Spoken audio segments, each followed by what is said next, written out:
What's going on, YouTube community? It is your boy YfgmBlogTv coming straight out of Cincinnati, Ohio. Now, of course, in this video, I'm going to recap Game 4 of the NBA Finals. I'm going to get straight to the point. The Golden State Warriors, this game, they came out with more energy, more effort, more intensity, and they just played at a pace where they knew that they couldn't lose this game or it was going to probably be over. You know, it was going to be trouble for them to try to come back down from 3 games to 1.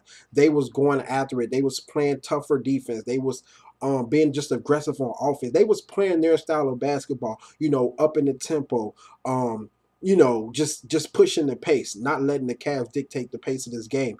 I love that they started off small. They put the small lineup in. Me personally, I think they need to go that way for the next couple of games, whether if it goes 6, 7, however it's going to go. They need to do that because in a way it kind of affected the Cleveland Cavaliers. Now some may say the Cleveland Cavaliers, which they did come out with poor, well, for the first part they came out with energy, but then it looked like their intensity just went down compared to how it was games 1, 2, and 3. I don't know what happened. It could be the fatigue finally kicking in with LeBron James and Dellavedova and those guys, because you know a lot of those guys, they are playing a lot of minutes. They do have to use more energy, especially Dellavedova and LeBron, as far as guarding Klay Thompson. And we know what LeBron James has been doing, shooting over 30-something plus shots and having to play defense. That can take a toll on your body. I don't care who the fuck you are. It can take a toll on your body, especially when you have to just be that guy to try to dominate. And then at the same time, I think the body's just getting thrown on LeBron. It could be affecting him, you know, because it is different bodies, different sizes, different strengths, even though he's strong. But the pounding back and forth, it could take a toll on you. And in this game particularly, the refs, they pretty much let these guys play in this game. It was a lot of bruises. It was a lot of banging. It was a lot of fouls. It was a lot of hard fouls, especially, at one point with LeBron James. Joey Crawford, you know, he's one of those refs, you can't piss him off, you know, or he will blow that whistle. We all know. Just like he told Miles guys to shut up. That was funny. But yeah, I think, you know, they made the adjustments. They knew they had to come out with more intensity, and they did that. You know, and plus another thing, David Lee. I'm glad that they putting David Lee in this game, in these games, because he is a difference maker. He can go inside and score. He can shoot the mid-range shot. He can do the pick and roll very well. And you know, he's not a great defender, but he can defend, you know. And I think they're going to continue to go down that line, and you know, and it's working for them. And also the fact that, you know, I love that they pretty much, you know, they was trapping LeBron James a lot. They was taking the ball out of his hands. They was making somebody else have to dominate instead of LeBron James. And as we can see, Mozgov was that guy tonight. 28 points, I think 12 rebounds. LeBron only had 20 points, you know, compared to what he was having before. You know, he didn't have one of those great dominant nights, and that could have been because of you know, just fatigue, or it could have just been because the Warriors came out with a different game plan as far as trapping them and things like that. Now some say, you know, damn, is this shit rigged? Was it supposed to be 2-2? Because LeBron just looked like he wasn't like LeBron.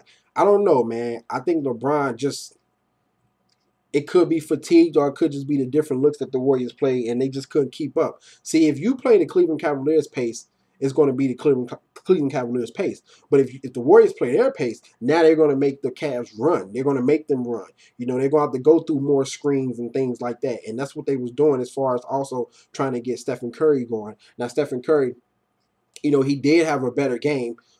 He had 22 points, 8 of 17, 4 for 7 from the 3-point line. If Stephen Curry can at least get 4 or 5 or 6 threes, they're gonna have a pretty good chance of winning. And if everybody on that team can, you know, touch the ball, score. If the 5 starters score, and I'm talking about like high scoring like they did tonight, they have a great opportunity to win, and that's what happened tonight. And even in the bench, you know, they had a couple of contributions from the bench. Iggy,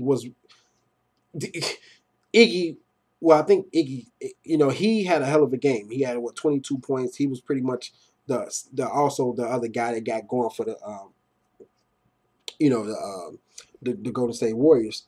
Now as far as the Cleveland Cavaliers, you know, first of all, with the Warriors still, this is they're 6-0 after losing consecutive games this season. So, you know, we saw them down 2-1 against Memphis, and we saw how they came back and they pretty much won the series. Now, a lot of people saying this was Cleveland's chance to win this series and it might be over.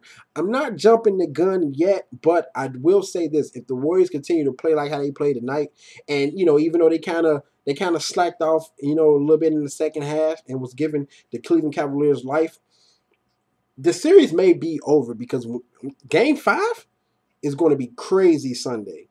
Those fans are going to be crazy. The role players are going to step up even more, and Cleveland might be in trouble, especially if the guards, which play horrible for the Cavs tonight, if those guys can't get it going, a J.R. Smith and Iman Shumpert, because like I said before, those guys are streaky. It's basically been Dellavedova who's been doing the most out of the guards.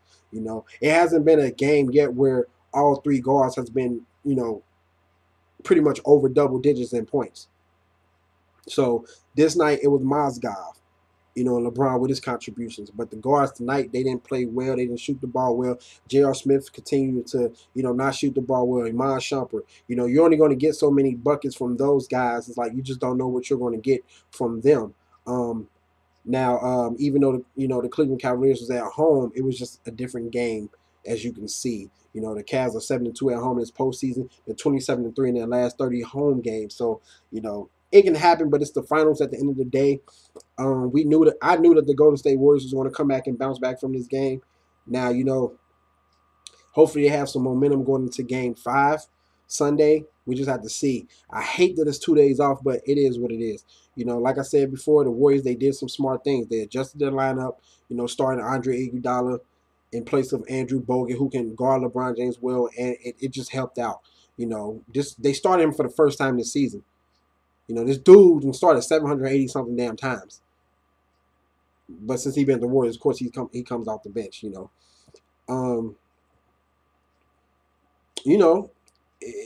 was 8 for 15, 4 from 9 from the 3-point range. Like, can he keep this pace up? I don't know. But like I said, when he can guard LeBron James and make him shoot 4 from 14 from the field, that's pretty damn good. That is pretty damn good.